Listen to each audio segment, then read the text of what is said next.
Welcome, everyone, to the Enter the Vortex podcast with Carol and Erin, where we share our experiences and opinions on the metaphysical and physical aspects of life as we know it.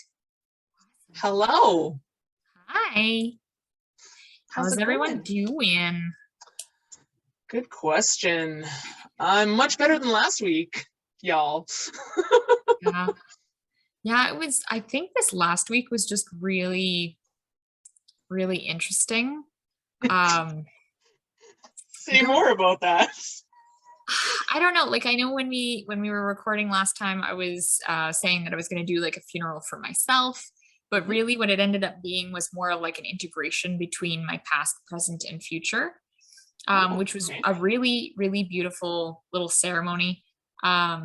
I knew I was going to be burning things, and for some reason I needed to balance it out with water, and thank God I did, because my flame was like this big, and if you can't see that, I'm going to say like it was about a foot tall out of my cauldron, and I could I'm sitting the distance away from my computer, and it was like heat.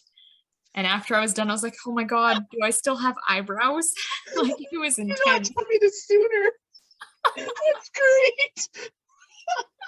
Oh, that's great. It was really intense, dude. It was crazy. My paper burnt like that. As soon as I put it to the candle and it started catching and I put it into my cauldron, I was like, I should probably record this for some stupid ass reason. I don't know, maybe share it up on Instagram or something. But I was like, oh, I should record this. And no sooner do I grab my phone, it's like out. And I'm like, holy moly. Yeah, that was super intense. And after my husband came in, he's like, why is it all smoky in here? And I'm like, so I was just burning shit. That's amazing. Yeah, he thought I was going to set off the detectors. It was great. I just do that when I cook sometimes. Not necessarily when I actually... Most of the things that I do in burning ceremony actually occur outside of my house, in my backyard cauldron. And I have managed to maintain my eyebrows so far in life, so we're going to stick with that. Yeah. Knuckle hairs, not so much, but eyebrows are still there. Yeah, I was lucky. But I mean, the nice thing was if it did get too extreme, I could just tip the piece of wood that I had, my little bathtub caddy. I could just tip that and it would fall into the water and we'd be fine. So. Oh, the visual of that. That's amazing. Yeah. Erin panicking. Oh geez, that's a good time. That is a good time. Yeah, I definitely felt a shift in energy after that eclipse ended. That eclipse tried to take, I think, a lot of us out. Holy shit. I know last week's episode was really heavy, but I almost feel like aspects of my speaking it out into the world was part of that healing process, that it needed to just be witnessed. And now that I've been able to witness it and have others witness and hold space and all of that, it's I went to bed after our podcast recording and got up the next day and I was like, I feel energetically 100 pounds energetically lighter. And then I've also been on this cleanse for a week now.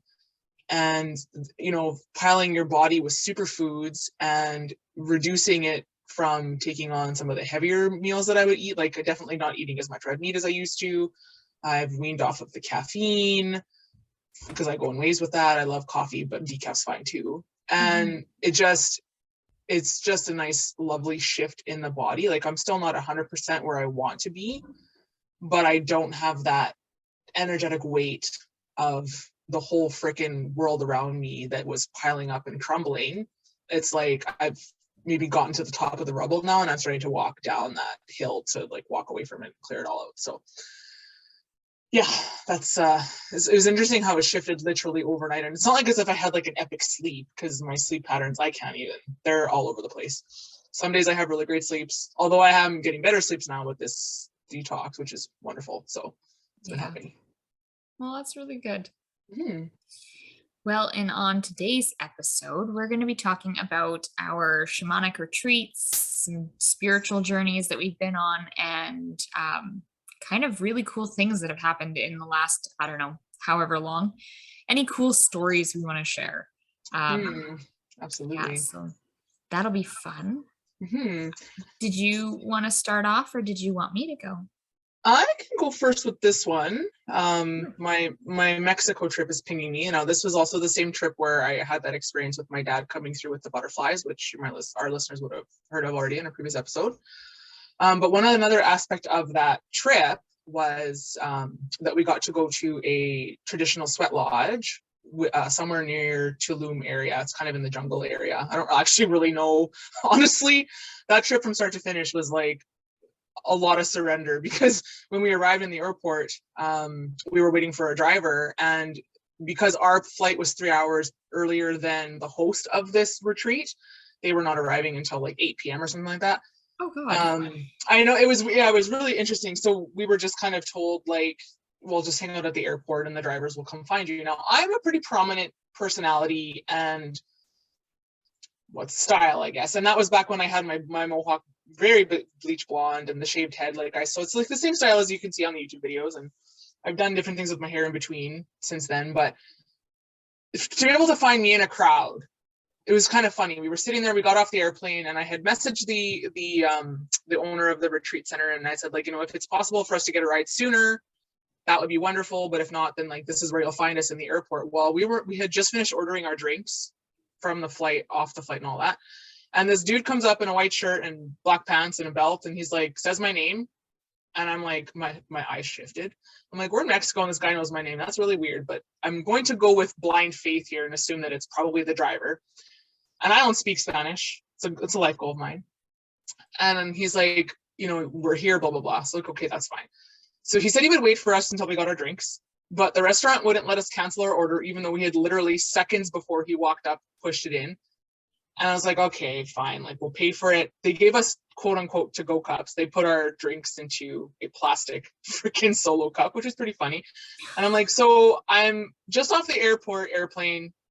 I'm in this open air restaurant. Some random stranger walks up to my crew of table of people to say that he's here to drive us. And we were given our cups to go. And I'm taking an alcoholic beverage with me on this giant cargo van in Mexico. And I have no idea where we're going or if it's legit. And we all piled into the van together on blind faith with our drinks, and we were having a great time. There was about 7 of us, I think, at this point.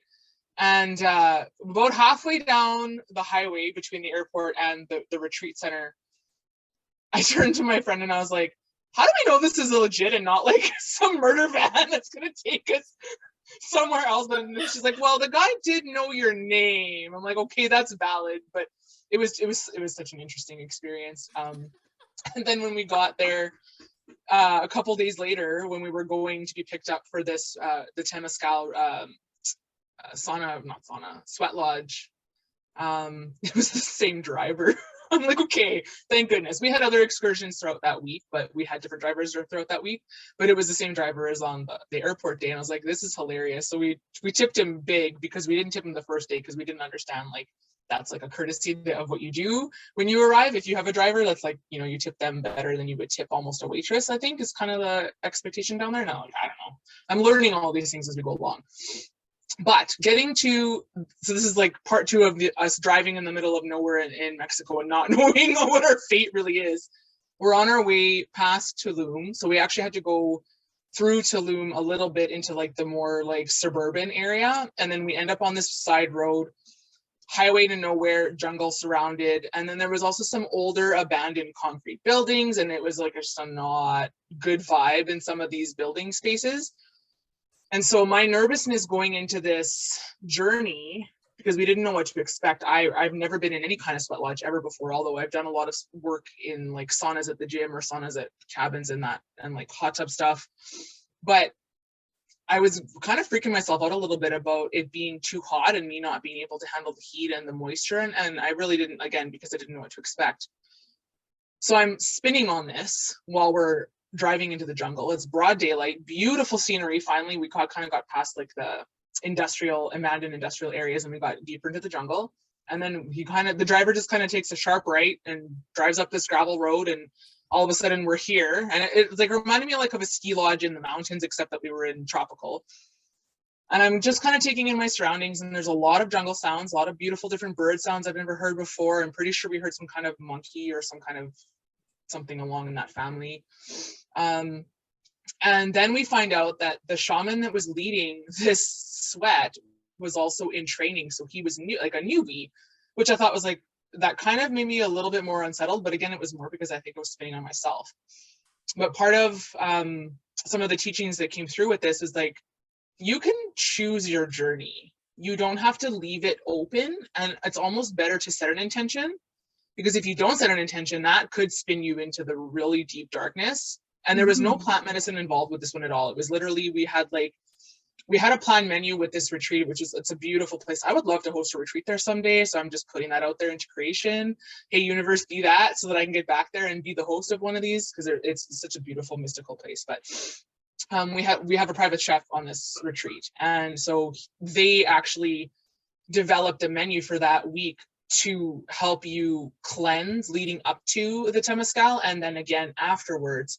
And so we had a very light breakfast. I think we were only allowed salad or fruit for lunch, which I was fine with, and plenty of water, which makes sense because we were arriving for the sweat. We left the retreat center around 4 p.m. So we were getting there around the dinner hour, and we were coming back in the dark to have a late, light dinner.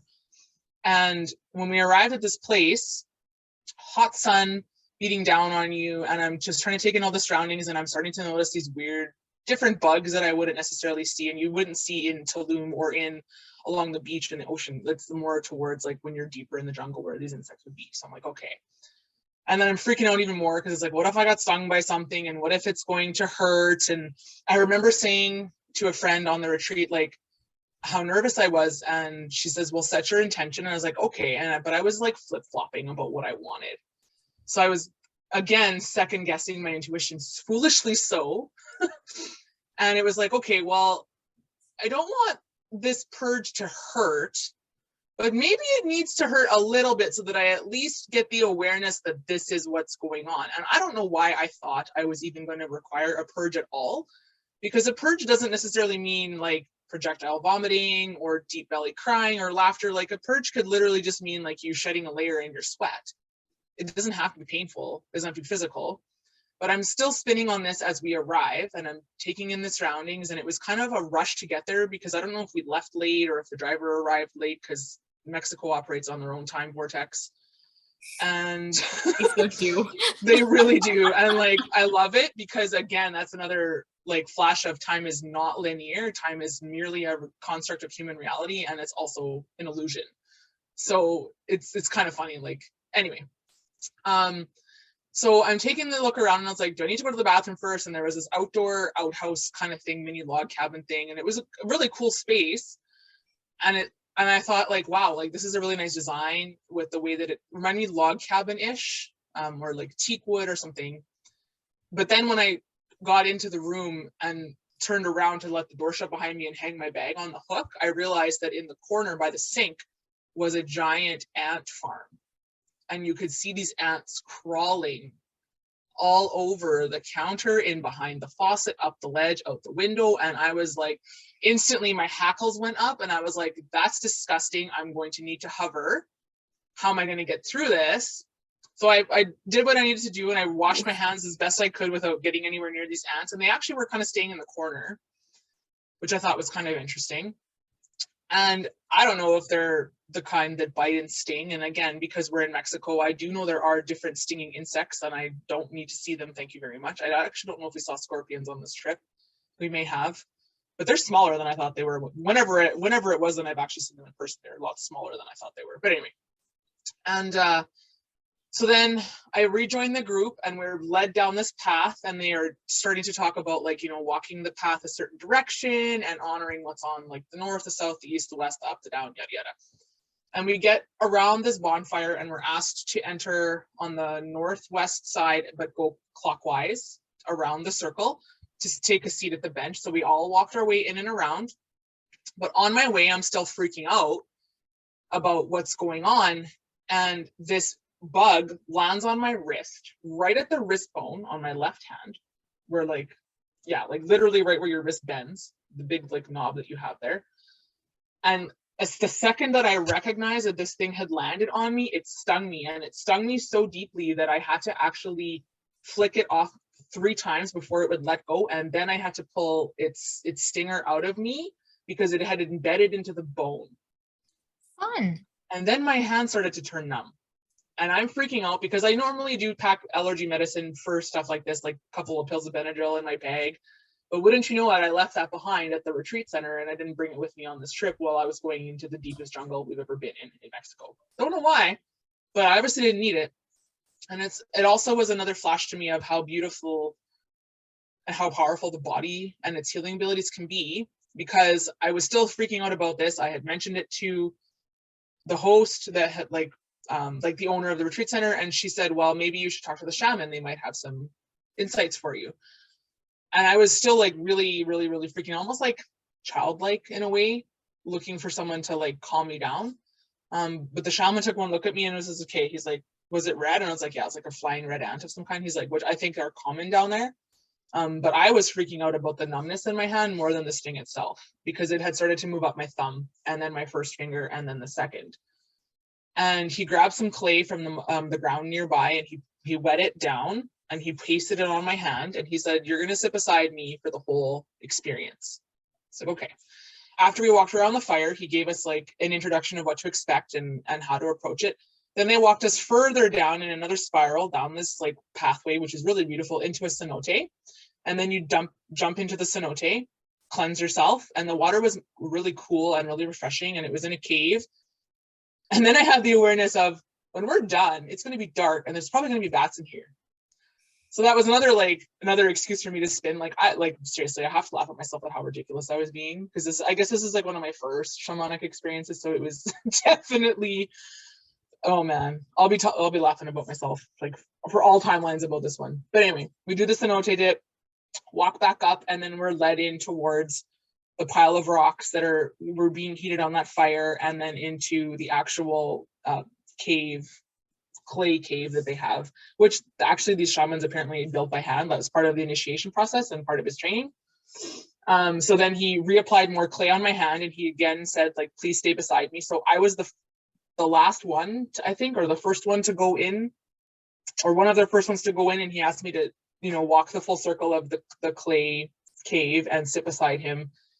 And I had my back against the wall, and it was already very humid in there. And part of, I guess, what they have a lot of different flower plants, like other different plant medicines in the water that they would spill on the rocks. And at each time, they would honor each of the 6 different directions, and then they call it like opening the doors, and then like they literally open the door to the cave. You get a blast of cool air, and then they collect more water and more rocks to keep the heat going. And they sing beautiful traditional songs, and they're repetitive and they're rhythmic. And there's like, sometimes there was a drum beat. I can't remember if you actually had a drum or not, or if it was actually their tones, because there was 2 shamans, and it may have just been their tones that were like kind of representing the drum beat. And so we walked through, quote unquote, walked through 6 directions. But by the time we had opened the 3rd door, the numbness on my hand had completely gone. And the little redness and blood that I had from that sting was gone. And I have a little tiny scar on my wrist to remind me that I fucking asked for this, because I said, maybe I needed to hurt just a little bit. Well, that was it. Because the actual experience within the Temescal itself was so beautiful, to be in ceremony with other peers of mine, and to see these shamans in their learning stages, but also their teaching stages. And I almost think that because they were in training, he was spending more time explaining every single detail of what he was doing and why he was doing it and what it meant to them, and then speaking in Spanish as well as translating into English and singing the songs and chanting. And then every time he would splash water on the rocks, the steam, because of my position near the door, I almost think I got a little bit more of the steam. And then when I came out of it, by the end of it, after we had done all 6 passages, I had some of the flower medicine on my body, just from the way everything was getting splashed around. And it was not as hot as I expected it to be. I've sat in saunas that are hotter. I've created heated hot tubs, like where I've jumped in the water and then had to jump back out again because the water's too hot when they're wood fired. And I just kind of like had to laugh my ass off at myself afterwards. I was like, I was freaking out over this tiny ass little sting. And yet here with in communion and ceremony with Mother Earth and all of the earth energies in this area, and using the soil from the ground below me that I was standing on when I was stung, and to sweat it out naturally in a sweat lodge and sing beautiful songs with repetition that were easy to pick up, even though I don't speak Spanish. Because of the repetition, it was really easy to start singing along. And I just kind of like laughed at myself at how human I was being in a spiritual experience. And then when we came out of this temescal, the darkness had set in, and it was a different kind of eerie. It wasn't that creepy, unsettling anymore. It was like a peaceful, and then you could hear like the whole jungle came alive.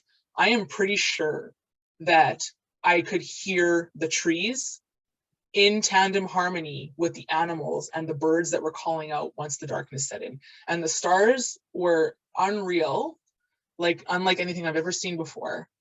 And then you walk back out again and you go down into the cenote one last time. You do your final dip in the cool water, which is refreshing after being in a heated ceremony for like up to more than 90 minutes. I think it might have been more than almost 2.5 hours, I think, by the time we were done. Wow. Yeah. And I was like, I can't believe I was freaking out over this. I can't believe that I just did this. And when can I do it again? Because I went in with so much human stupidity that it almost blocked me for a while. And I realized in hindsight that I needed that sting to be the algorithm interrupt, even though I called it in, to get my head out of my head and back into soul so that I could actually experience it for what it should have been. And when we came back to the I want to say the restaurant, but the retreat center, they had served us this soup and I couldn't drink it. I was like, no. First of all, I actually don't like seafood-based broth, and it was a seafood-based broth. Like, it smelled delicious, but my body was like, nope, you're not touching this. And I ended up just having an apple and going to bed. And I had pretty much only had, I think, 2 servings of fruit and a serving of a really delicious, brightly colored salad.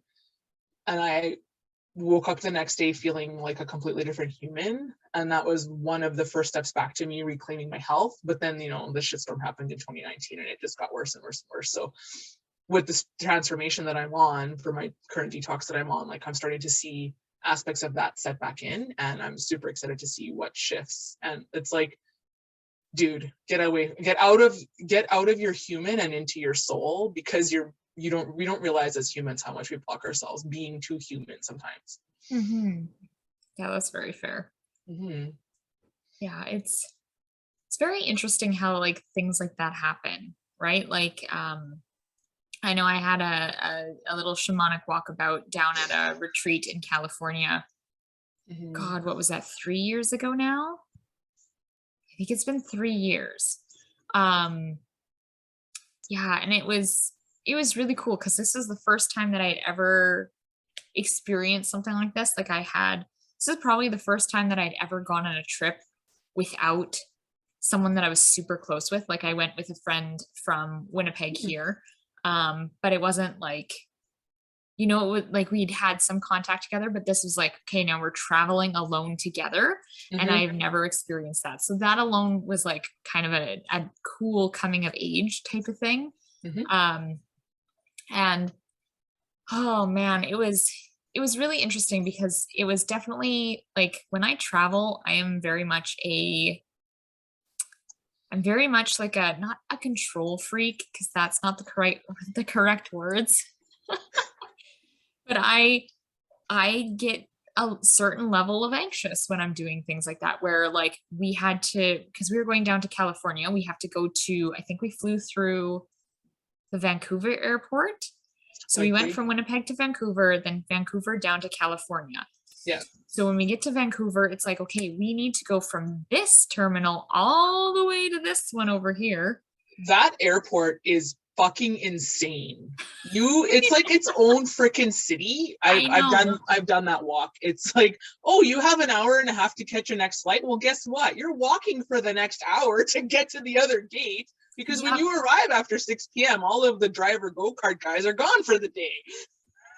Yeah, it's pretty crazy, but I have this weird, well, I used to think it was weird, sense of direction when I get into that moment. Like, but what I'm actually probably doing is just pinging in the direction I need to go, and then I get the energetic pull, and I go, okay, it's this way. That's cool. I don't know how I do it, but I navigated that airport like a boss. That's amazing. But yeah, anyway, so we get down to our retreat center, which was Saratoga Springs, I think it was, somewhere in that area. Okay. And super, super lovely area. I had never really done like, I never really traveled to California prior to this, but I think it was 5 days that we were down there, 5 to 7 days. I can't quite remember. But like it was one of the last days that we did the shamanic walkabouts. We did a whole bunch of stuff leading up to it. Oh, Mhm. and this was also around the solstice, Oh, goody. just for the record. um, or it was at the equinox. Sorry, the equinox, because it was in June 21st. Okay. Yeah, so oh, it was really interesting because we used a plant medicine called San Pedro, which is like a cactus. It's a dried cactus. It tastes absolutely horrible. It's disgusting. Tastes Good like to know. sweaty gym socks that have been left in your bag for weeks.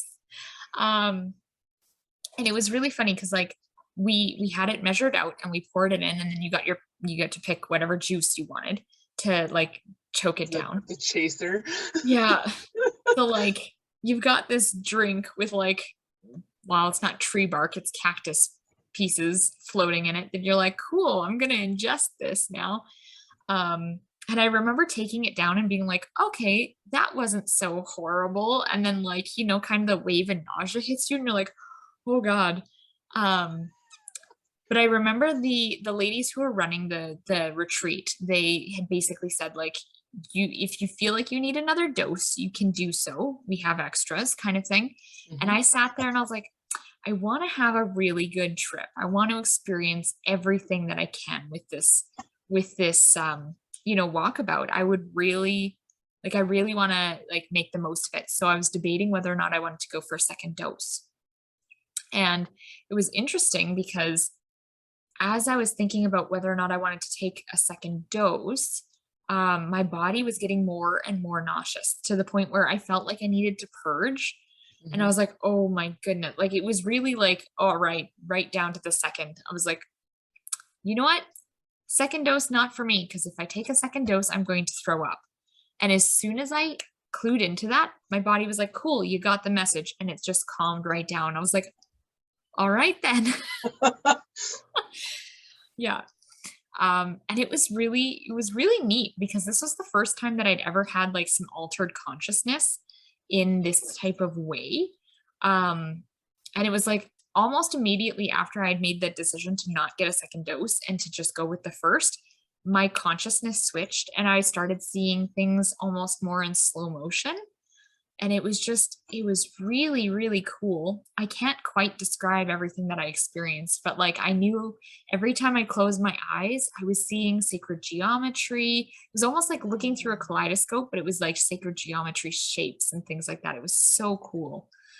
Um, and one of the things that I like, well, there's many memories that stand out from this retreat, but one of my favorites and like what really I think fundamentally changed me was when we did the labyrinth. So while we were on this walkabout, we were given different tasks to do to like help, I don't know, rediscover whatever it was that we were supposed to do.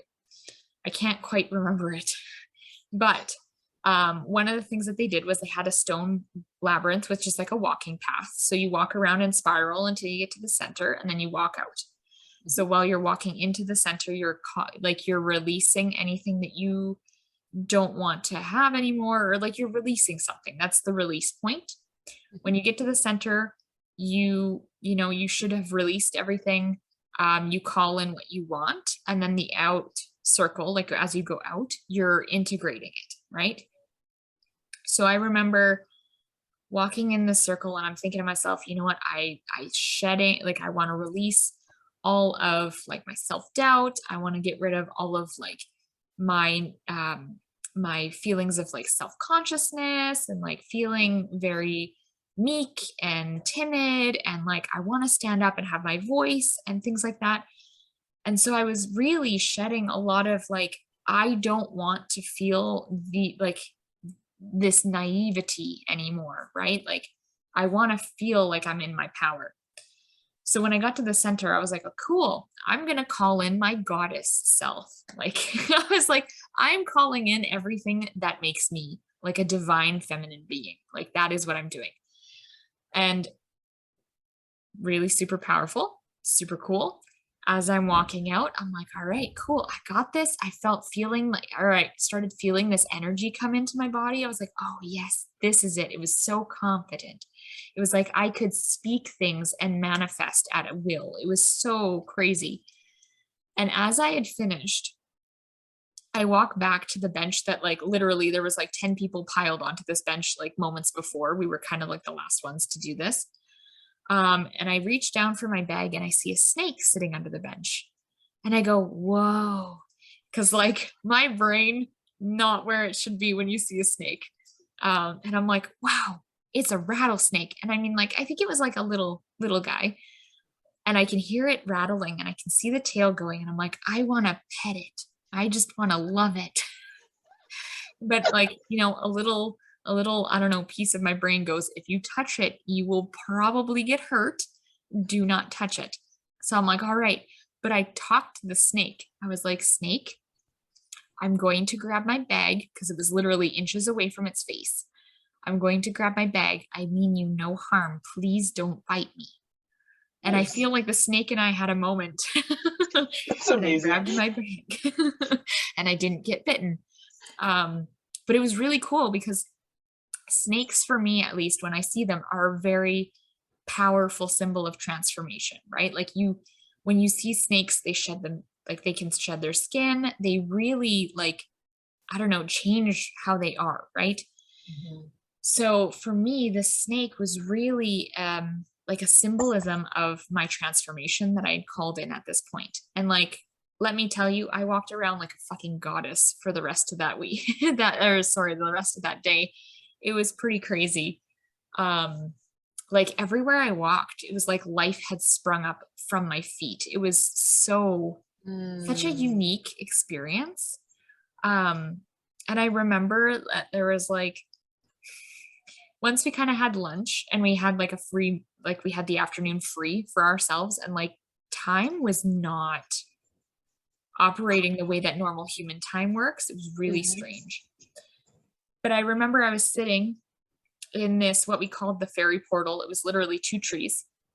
So I was sitting there with three other women. There was four of us there. And one of the girls that I was sitting next to, she started experiencing some really dark shit. And she was not having a good time at this moment. Mm. And for some odd reason, she had jumped into the pool with her clothes on. Not quite sure why, but whatever. Anyway, so she was starting to have a little bit of a panic attack. And I remember just like reaching over to her. I put my hand on her leg and I said, it's okay. You'll be all right. And I just sat there and I held her leg. It So glamorous. sounds so funny. But like she started settling and she was like, okay, I'm good. All right, cool. And so she settled. And then when I felt, I guess, enough that she had settled enough, I moved my hand and she touched her pant leg and she's like, oh my God, where you touched my pant leg, it's dry. And she like freaked out again in like the best way possible. And I'm just like Right. sitting there, I'm like, I don't know how I'm feeling right now. Like Right. I am not of this world. Right. Because this was the girl that jumped in the pool, right? So Yeah. okay, so her clothes would have been wet. Okay, I Yeah, understand. like Wow. she was soaking wet. And I mean, like the rest of her was totally still like damp. And where I had my hand was just like, I wouldn't say it was dry because, whatever, but like she felt like it was dry. That's Like, interesting. cool. I don't know. But this was also the moment where I could look at someone and I felt like I was reading their entire soul. Like it was such a cool experience. Like it was almost like, yeah, I can't quite put to words exactly how that was, because it was like I literally knew everything that was going on inside of someone and I was like, okay, this is what's happening to you right now. And they're like, yeah, like cool, this is how we should fix it. They're like, okay. It was so neat. Hmm. Yeah, it was a fun time. I really enjoyed it. Can we talk about the fact that you called in goddess energy, but what really happened was that you claimed this ability to dry clothes? Okay, well, maybe they thought I wanted to be a domestic goddess. Oh, jeez. I don't know why that flashed me, but I had to say it. Oh, this was also the retreat where we did a meditation. We did a meditation while you're high on some sort of plant medicine, which sounds like a great time. Like my conscious brain goes, that does not sound like a fun time at all. But I was like, all right, cool. Let alone the fact that I couldn't fucking ground myself for like the full morning. I literally hugged a tree and I'm like, I need to ground, but I was too out of the world. It was so neat. But during that meditation, I can't even remember what we were supposed to go on a journey for, but my grandma stepped in. And this was like the first time that I'd really connected with her on like a one-on-one level. Like usually it was someone reading for her. Whereas this one was like literally she's communicating with me. And she's like, you are now the matriarch of the family. And I'm like, oh shit, I'm not ready for that. I'm like, no, please, can it be anyone else? But yeah, like that literally stuck with me.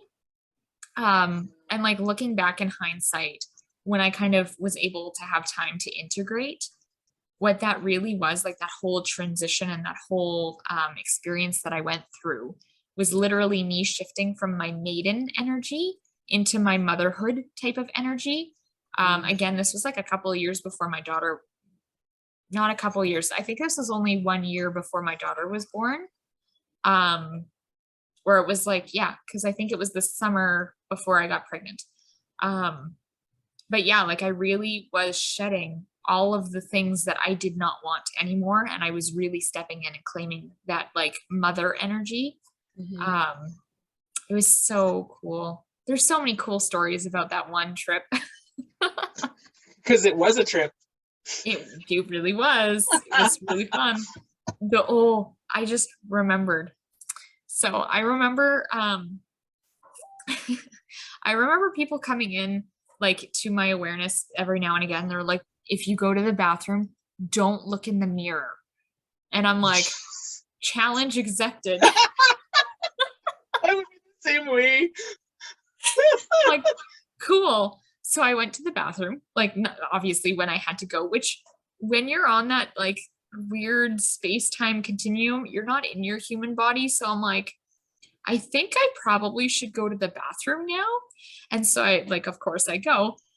And I was like, all right, cool. Do we look in the mirror? Is it going to be like really freaky? Or am I like looking in the mirror because I think it's going to be cool? Like, we're going to look in the mirror. I'm okay if I see some dark shit. So I'm looking at the mirror and I'm like, first of all, my pupils are like the size of dinner plates. It was insane. But then my face morphed and I wasn't looking at myself anymore. I was looking at more of like a reptilian or like a snake-like face. My eyes were like slitted pupils. It was so cool. I was like, I am a reptile. This is awesome. And then I was just like, all right, cool. That was not so bad. And I went out about my day. That's funny. Yeah. For the record, staring at yourself in the mirror while sober is equally as trippy if you stare at yourself long enough, especially if you do eye gazing with yourself, because that is something that I have used to kind of pull up the shadow aspects to see what I haven't been facing. And I've also stone cold sober had experiences where my face is morphed while staring at myself in the mirror. So yeah, I think that was one of the first things that I ever really got into when I was doing like the witchy woo stuff.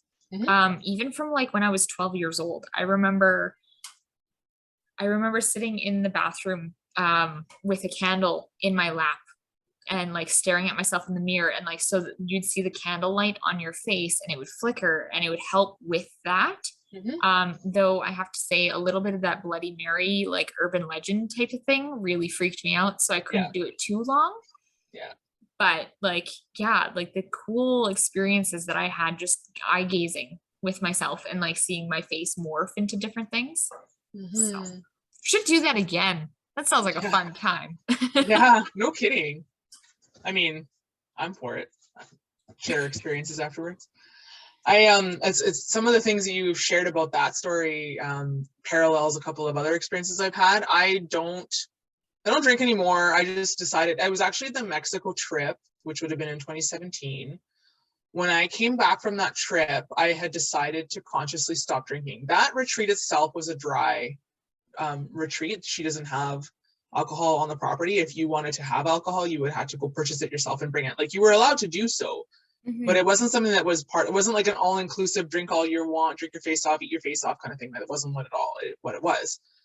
And so on that Mexico trip, when I had made the decision not to drink anymore when I came back, which I didn't drink often, but I drank enough, and I morphed from drinking like coolers and beer and wine to rum and cokes, and then eventually I switched from rum and coke to rum and diet coke, and then I switched from rum and diet to rum and diet press, which is an add-on of water to kind of balance out. And then I started to slowly phase out the diet drinks, and I would just drink rum and water. And then I got to the point in my late 20s, early 30s where I could drink rum straight on ice, but I would be buying top shelf alcohol. But after my trip to Mexico, I had come back to Winnipeg, and I went about my normal eating habits after eating really clean for a week and a half and eating more plant-based and fish and seafood and chicken rather than red meats. And so when I had come back to Winnipeg, I was just back in Winnipeg mode default and working between two jobs. It would be nothing for me to like swing through McDonald's, grab 2 double hamburgers and a drink and be on my way.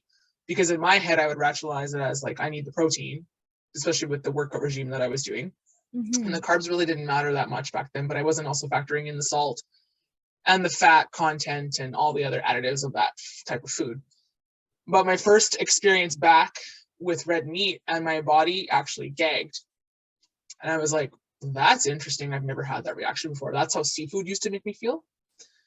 And then within that same month of me returning from our Mexico trip, I was with a friend and we were drinking, and I went to take a swig of the most delicious rum that I had poured on ice, and I brought it up to my lips, and I had that gag reflex again just when I got like the effervescence of the alcohol, and I was like, huh. And I took a sip anyway, and my whole body like fake retched, and I was like, what is that about? Like, my body was getting louder, like, stop taking this stuff in. And it's like, well, you can't. And with the awareness that I drew or came to was that I can't maintain the energy that I need to keep my psychic abilities while I'm also consuming alcohol. So I was just like, hey, cool. Like, I don't care. I mean, I've been a bartender since my early 20s. I've had my day with alcohol. I'm cool with saying goodbye to it. It didn't matter to me at all.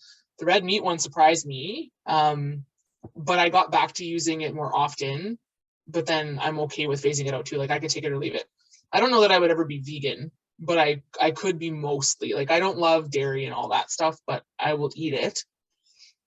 But I could live off of tuna and salmon and other types of sources of protein rather than having red meat and chicken all the time. So there's that. But because I've also started to clean my body up, and since then I've taken some my own personal retreats where I've like booked a cabin in the woods for a couple of days, and I've started to play around a little bit with marijuana to experiment. Like, I was 30 when I tried it for the first time, and I realized like that I could take it or leave it too. But I was having a really stressful time. This seems to be a theme since 2016. It was like stress on stress on stress on stress. Actually, probably since 2014. Because that was when I was graduating with my university degree. And that last year was not fun. But anyway, stress on stress on stress. So when I would have 3 days off in a row, I booked a cabin in the woods out in the Whiteshell area. Beautiful, beautiful, like, I think it's boreal forest. Like, there's rocks and moss and very, very like telluric energy. And this in particular cabin that I stay at all the time has a wood burning fireplace inside as a source of heat. It also has a quote unquote 2-person bathtub, but like, I'm 5'7" and it ain't big enough for me. So I don't know which size of 2 people could fit in that bathtub, but anyway, whatever. It's like a couple, apparently, but it's a couple's retreat, so whatever. But it's good for solo retreats too.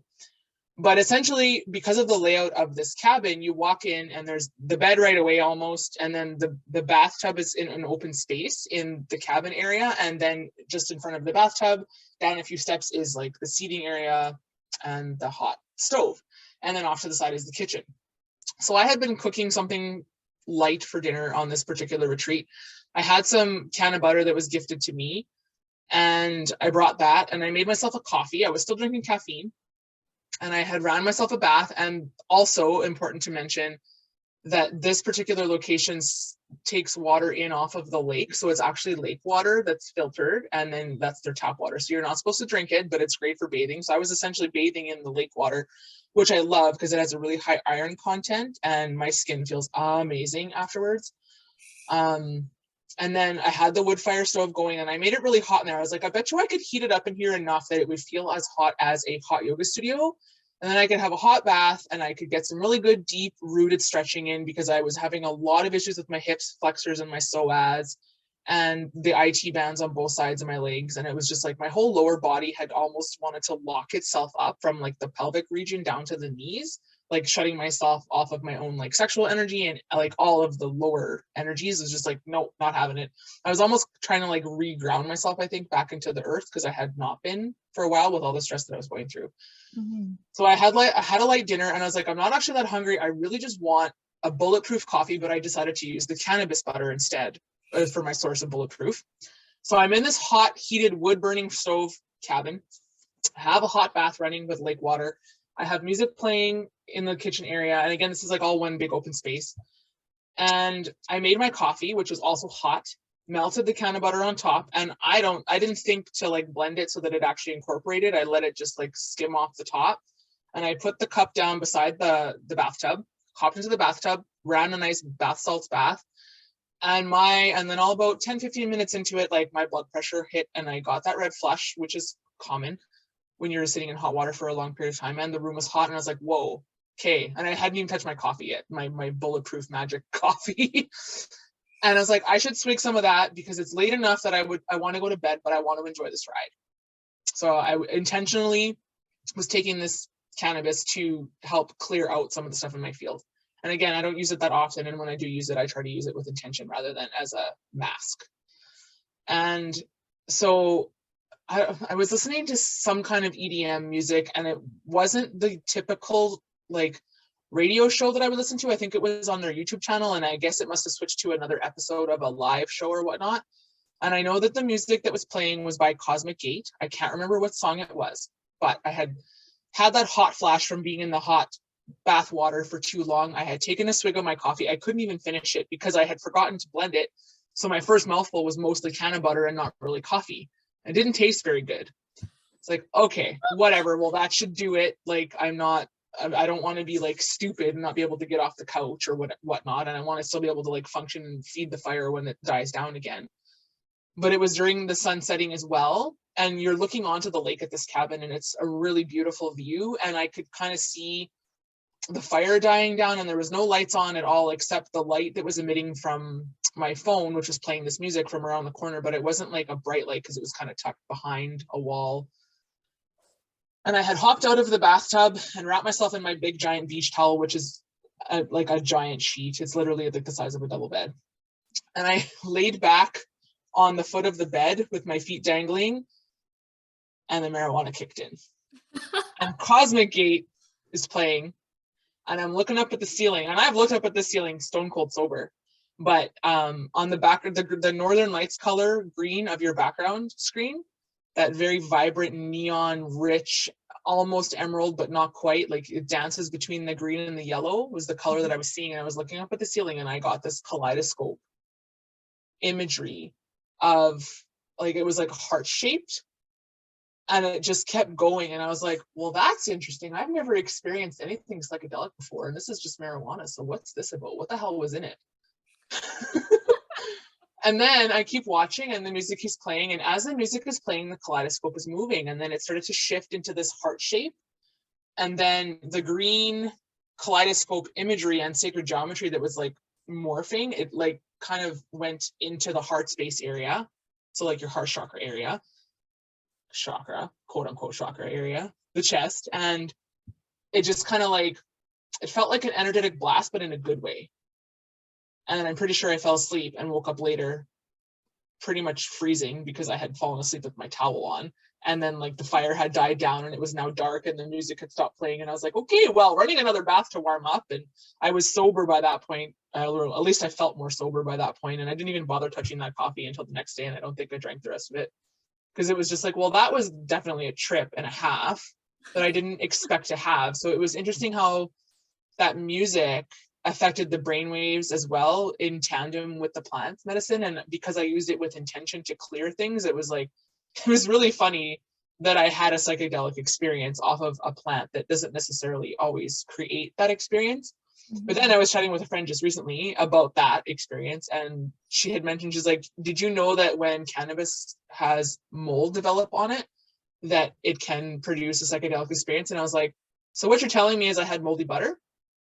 And she just kind of shrugged her shoulders, and I was like, well, shit, that was an interesting free ride. Well, that's not a half bad thing. It was interesting. I mean, I don't really know that I got any specific messages out of that, but it was just like the experience itself. And I did feel rested and rejuvenated after coming back home from that experience. So Yeah, that's awesome. mm. Yeah, it's amazing how when we, and I mean, like, you don't have to go far to experience things like that, right? But it's nice when you can take that break from your everyday life and have that kind of spiritual experience or spiritual journey or whatever, whether it's with plant medicine or not, and be able to kind of come back changed, Yeah. and I know this kind of, not so much that it leads me into another story, but just knowing that, like I said, you don't have to go far to experience something like this. Like you and I, we've been hiking in one of the provincial parks like all the time, right? Like, well, we don't go all the time, but we go enough. And what was it this summer? I can't remember if it was July or August, but we were on one of the trails and we came across those oak trees, I think they were, and there was like the older one and then the younger one. Yeah.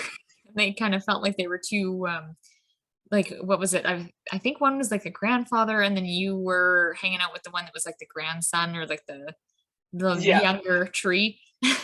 Yeah. Yeah, because we joked about how you were attracted to you were like, I'm kind of feeling the grandfather energy, and I laughed and I said, yeah, and here am I over here wanting to go after the young one. Yeah. Yes.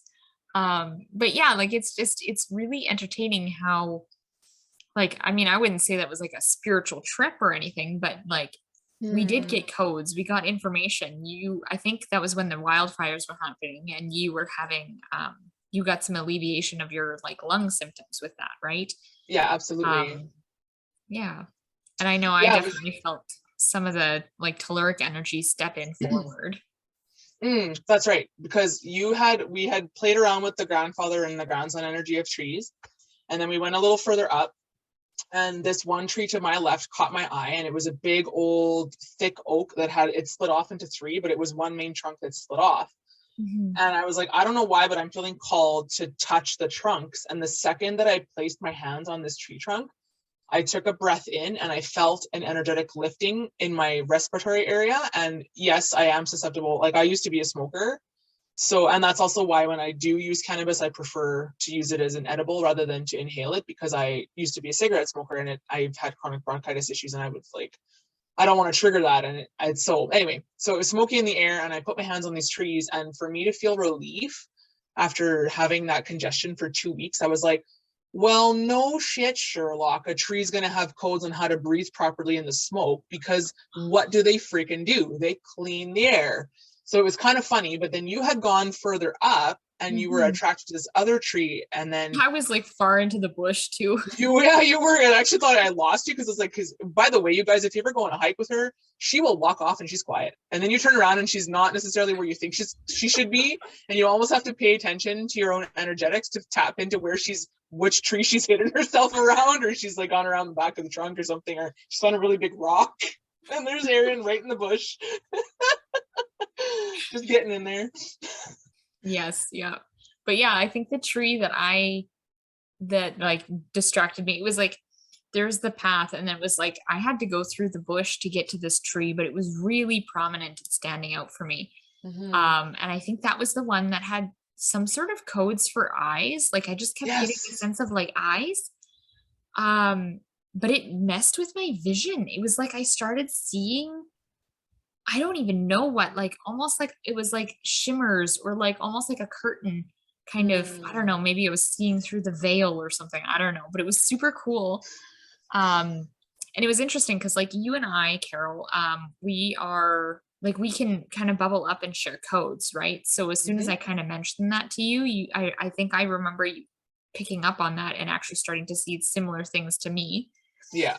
Um, and yeah, I think that was also the time where like that was a weird walk, if I remember correctly, because like I think it was starting to get not quite dusk, but it was starting to get like later on in the evening. Yeah. It Um, was. and I remember we were starting to experience things in the forest that we were like, what is that? Where is that coming from? Hmm. Yeah, that was, we should do that again. Yeah, we should. Well, I think that's a trail that's meant for skiing right now. So I don't know that we can do it in the winter because they have switched the signs over. But in that section, it's on the second half of the trail, and there's like aspen and poplar and oak, and they all kind of go in spurts. And we had come out of the Aspen Cathedral area, which is my favorite part of this trail. And then there's a bit of an open, almost desert-like experience, and there's more pine and conifer trees. And then you go up this little hill in the curve, and then you keep going, and then you hit the oaks. And then the oaks go for a long time. And I know we had met the grandfather and grandson energy, and then we had done the senses, the eyes and the lungs, and then we had gone around the curve again, and we had left some of the oaks, but we had found some other ones. And there was one where you and I were standing under and looking up at the leaves around, and we kind of felt like we were vortexing with the tree, because when we had looked up at the tree leaves, the way the canopy was over us, it almost felt like we had stepped into the entryway of a portal or something like that. And I do believe I actually felt some telluric energy like Mhm. instantly kind of around us, which is kind of cool because I definitely play with that realm of beings in good Yeah. ways. So Yeah, that was a really interesting walk because I think that was also too when we like there's that part where it was kind of deserty and like we walk yeah. through like Hmm. there's like two pillars of trees and then there's another set of trees and I Yeah. remember walking through and being like, hold up. And then I I think I weirded you Yeah. out because I backed up and I was like, it's like, Yeah. was it warmer or was it colder in that area? I can't remember. Yeah. I see you picked up on the energy first, but it was so funny because you know when you're in a vehicle and the cars around you start going forward and then you feel like you're going backwards. Well, that was what I experienced in my periphery, and I started laughing because I was like, dude, what the heck? Because I kept going forward, but you would stop dead in your tracks. So I was like 3 steps ahead, and you were like, there's something different about this area. And sure enough, when I backed up and I tapped in, and you had to move over just a little bit, but it was cold in that area, and it Mhm. just felt like this breeze. And again, like I think that that's another like vortex, or maybe it's a ley line or something. But since then, when I've done that trail on my own, I've noticed there's a shift, and there really is no logical explanation why this area should feel warmer or colder than the area around it, but it does every single time. Yeah, it's really interesting. Hmm. And I think actually, if I remember correctly, I think right around then was when we were starting to talk about the idea of actually creating this podcast. Well, that's interesting. Like being serious about it and not just Yeah, like joking about it. actually You're being probably right serious about about it. that. Yeah, absolutely. And here we are talking about it on our podcast. Yeah. That's awesome, actually. Yeah. That's a cool Yeah. little full It's circle moment. I don't know. There's so many cool things that we can't quite yet explain with science that we know now. And I Mhm. know it's coming. I wonder if it'll be there by the end of my lifetime or like during my lifetime. But it is really interesting to see how this kind of is all developing, we'll say. Mm-hmm. Yeah, I do think that we're going to see some aspects of science, quantum especially, quantum Mhm. science, catching up with the spiritual knowing and proving what we've known all along inherently, but kind of lost, I think, along the way with settling like settlers and all that stuff, and how we've essentially tried to wipe out the indigenous knowledge. um I think that we're reclaiming that and possibly even downloading more new information instead, Mhm. and not to replace but maybe perhaps enhance. Supplement, yeah. And I do see science, some of the stuff that I'm seeing in the headlines now, it's like, is it a priming or is it an awakening or whatever? But they do seem to be on the same threads. But I feel like with science and math and like those logical things, they're spending too much time in logic. And so they're getting caught up in the logic aspect of it and the technical aspect of it instead of the feeling and the knowing. And if they were to step back from the logic and the mathematics and having to prove it on paper, they might actually get the download that they need for the key to solve it. So we'll see if that shifts in the next little while. Yeah, it'll be very interesting. And it's funny, like I graduated high school in '99, went off to university, graduated in 2004 with an arts degree, and I studied geography and like I studied the most random shit, to be honest with you. Geography and psychology, like what is that about?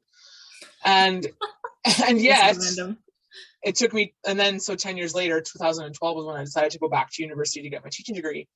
And it wasn't until 2012 my science teacher, like my science prof for my education degree, who said that you can't have science without spirituality.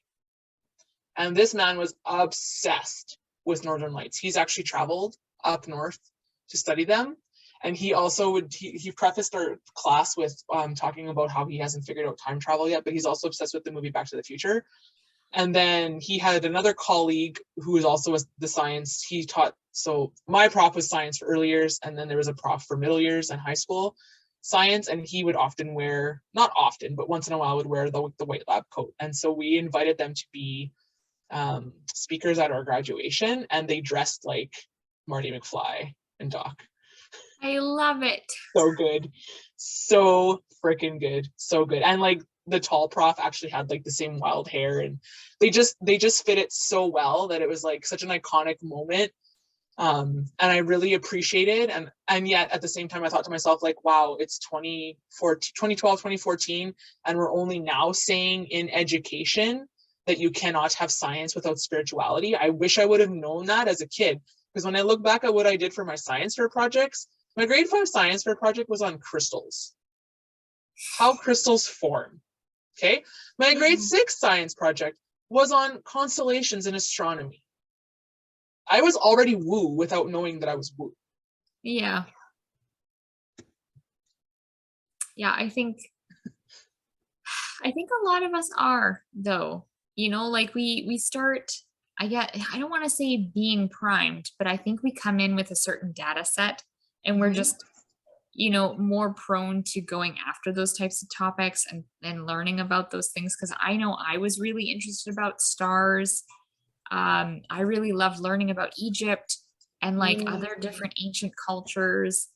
Yeah, and it's just like, now that I look back, I'm like, oh, cool. I was kind of woo before I knew what woo was, you know. And it's just, sadly, it was like the school system that kind of beat it out of me. Well, with that, I think we should probably wrap up. Yeah, absolutely. Awesome. Well, that was a heck of a ride. No kidding. Thanks to all of our listeners. You can find me at Elevate with Carol Sky on Instagram and Facebook, or you can hit my website at carolsky.ca. Yeah. You can find me at Heal with Erin Mindi, and that's on Instagram and Facebook. You can also find me at erinmindy.ca. You can also find our podcast Instagram and on Facebook at Enter the Vortex Podcast. Yeah. Well, hopefully you guys enjoyed this episode. If you have any questions or any comments or any topics that you'd want us to explore, please hit us up on our social medias. And we would be happy to look into that topic for you. Otherwise. Well, and I have something else. If you like what you hear and you know friends that would like to listen to this kind of stuff too, please share, send us a review, a written review. All those things help boost our ratings so that we can get our information out there into the hands of others. Heck yeah. Awesome. Well, thank you all for tuning in, and we'll catch you on the flip side. Yeah, we'll see you all, or you'll hear us next week. Yeah. Okay, Bye. bye.